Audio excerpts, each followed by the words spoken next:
Dacara Thompson's parents just want her home. It's been hard. It's been hard. They say the 19-year-old went missing last Friday night after leaving her dad's house in Lanham. It was a little after 10 p.m. She said, "Dad, I'll be back." Dakara's father tried to contact her that night. He says she told him she was getting gas at this station near their home and would be back. But the next day, she didn't return. So they tracked her car, a white 2013 Ford Edge, and found that it was here, parked in front of a fire hydrant near the intersection of Jasmine Terrace and Riggs Road in Langley Park. The police came to the scene. We did discover that all of her personal belongings were in her car, such as her purse, her credit card, her debit cards. She even had $60 cash. Dakara's father gave News 4 this surveillance video allegedly taken from a home near where Dakara's SUV was found. He says it appears to show her walking away from the car around 1:30 a.m. Saturday morning, about 3 hours after she left her father's home in Lanham. Her parents say they haven't heard from or seen Dacara since. Her phone was not left in her car, and her parents say it's been disabled. It's not like her at all. This is out of the norm for her. She's a introvert. She doesn't have an enormous amount, like a lot of friends that she hangs with or anything like that. And like, we're really close. Prince George's County Police tell us they are investigating but wouldn't share many details with us. Dakara's parents say they have no idea why she would come to this neighborhood.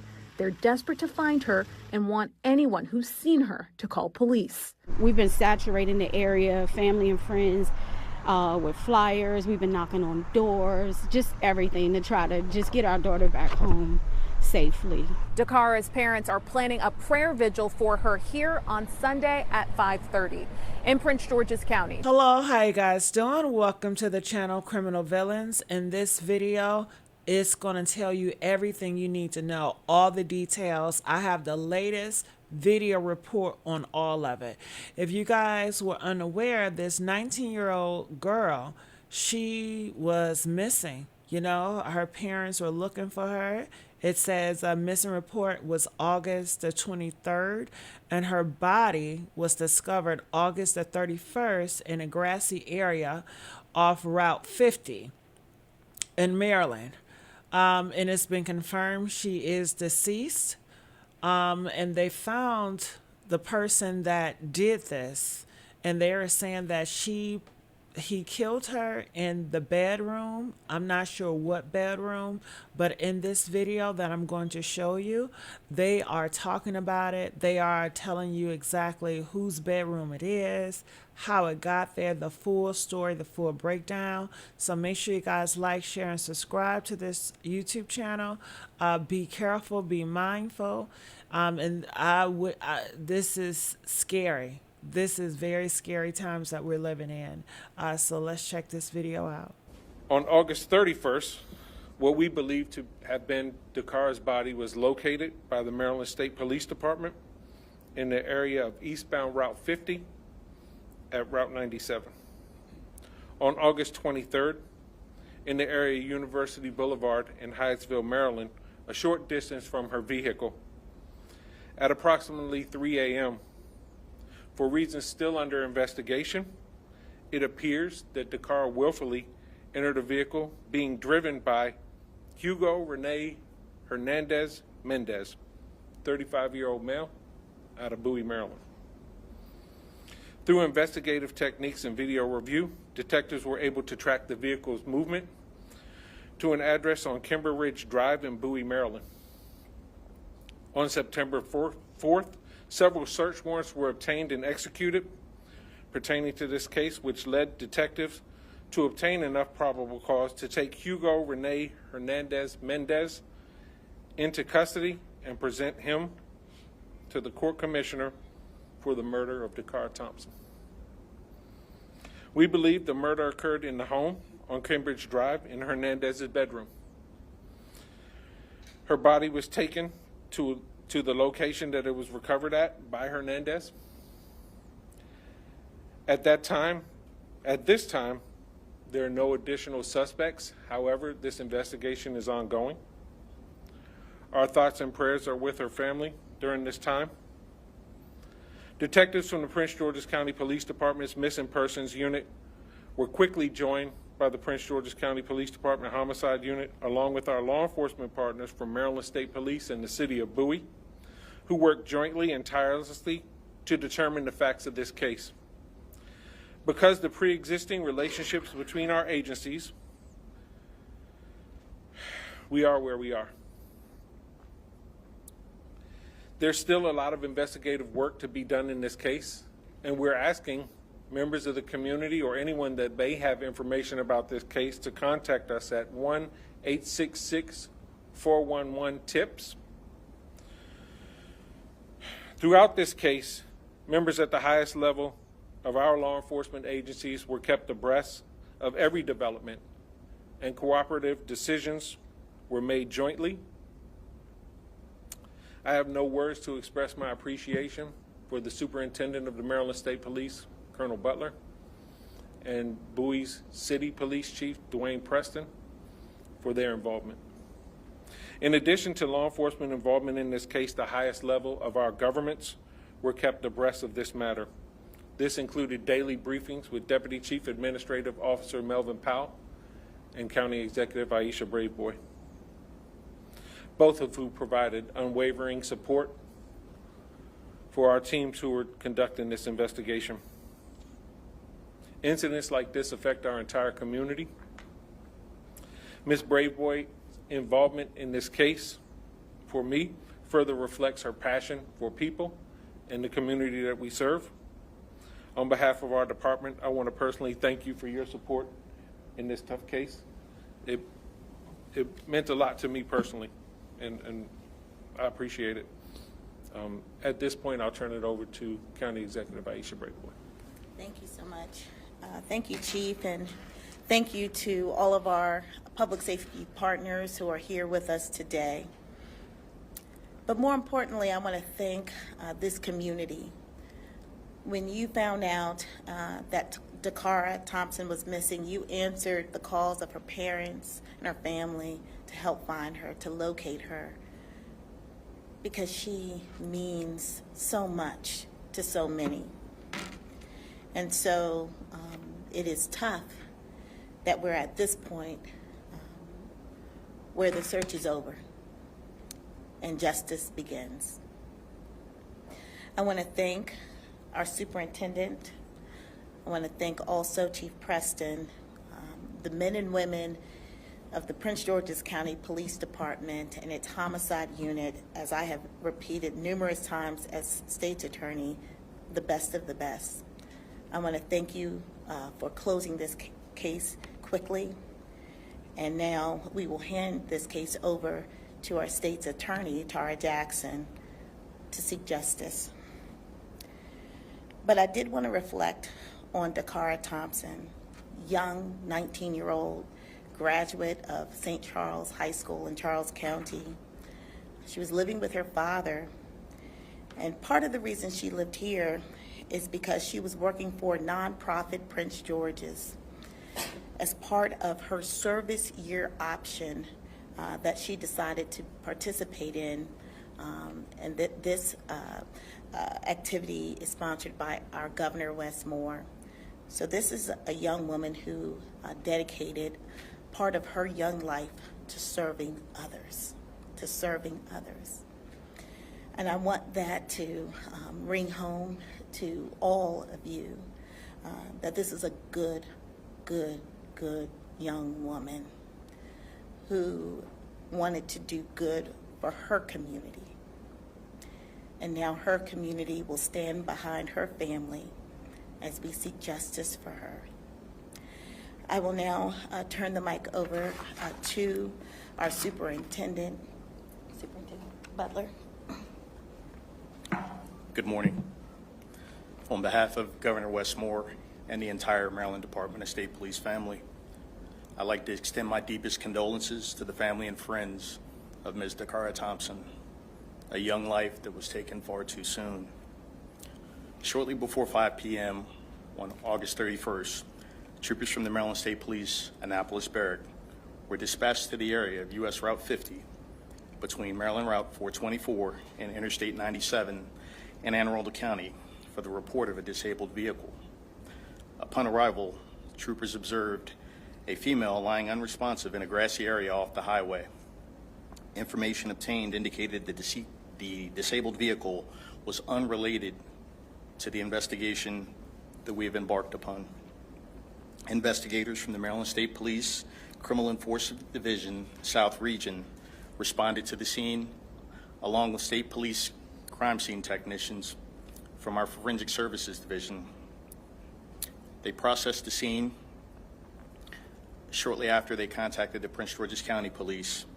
The Maryland State Police and the Prince George's County Police have been conducting a joint investigation into the death of Ms. Dacara Jackson. As additional information becomes available, I am sure the Prince George's County and the Maryland State Police will share that information with you.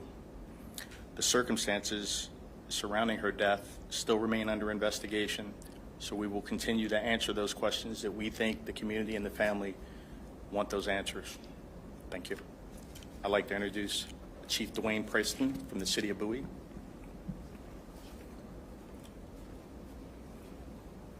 Good morning. On behalf of our City Manager, Alfred D. Lott, I want to express my condolences to the family of Dacara Thompson. Members of the Bowie Police Department have worked in great collaboration with Prince George's County Police Department and the Maryland State Police. And unfortunately, the evidence led to this incident culminating in the City of Bowie. We continue to work in partnership with our strong partnerships with our law enforcement agencies, and it's our prayer that as this case matriculates through the criminal justice system, that justice will be served for the family. Thank you.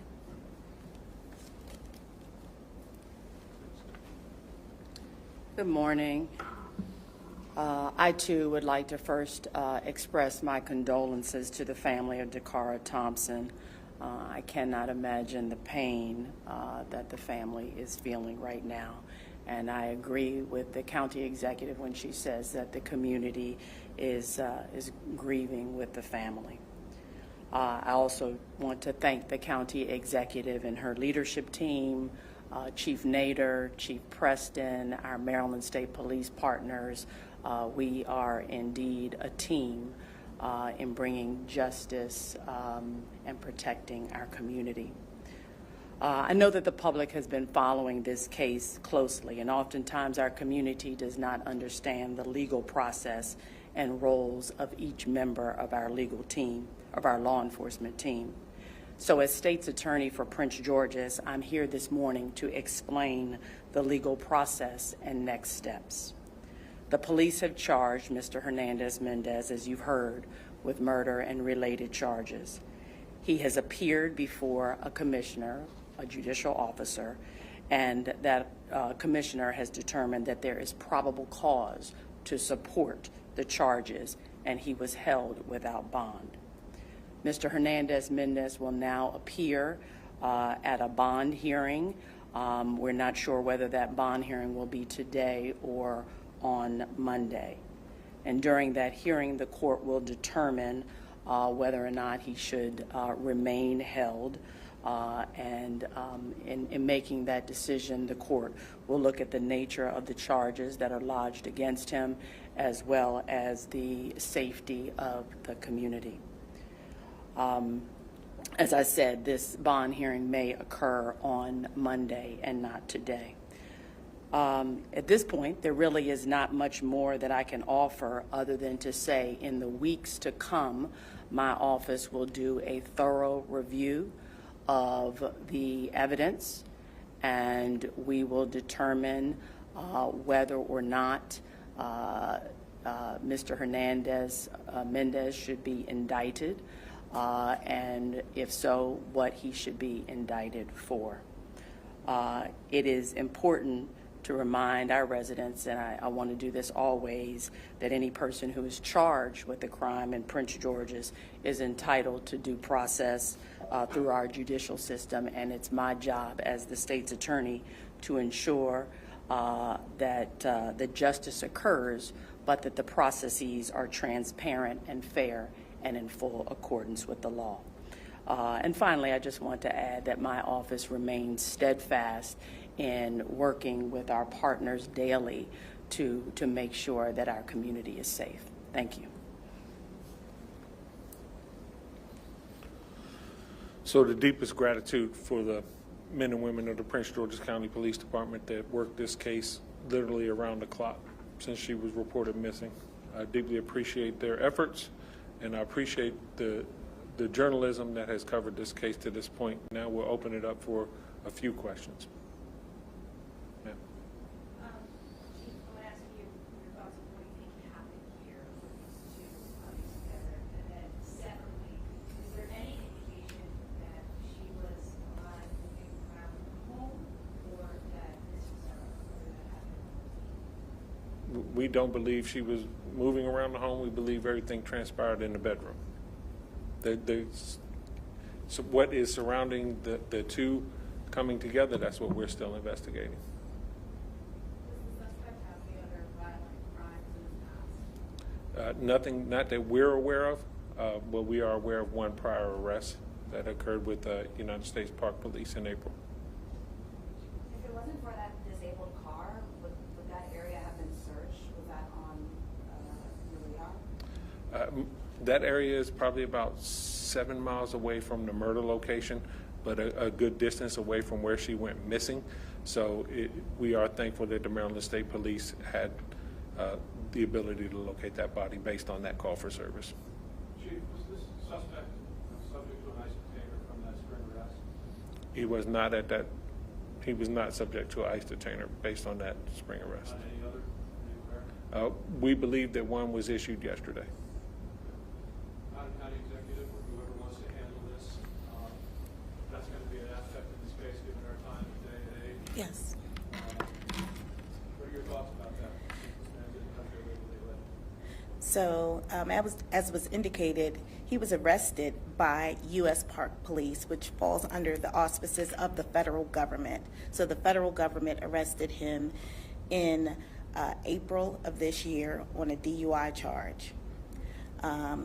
He was then released pending his trial. I don't believe his trial date has come up yet.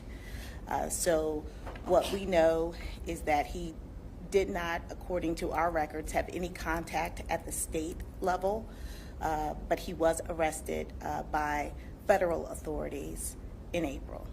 I imagine that there's going to be some reaction to this man's arrest now in the news nationally.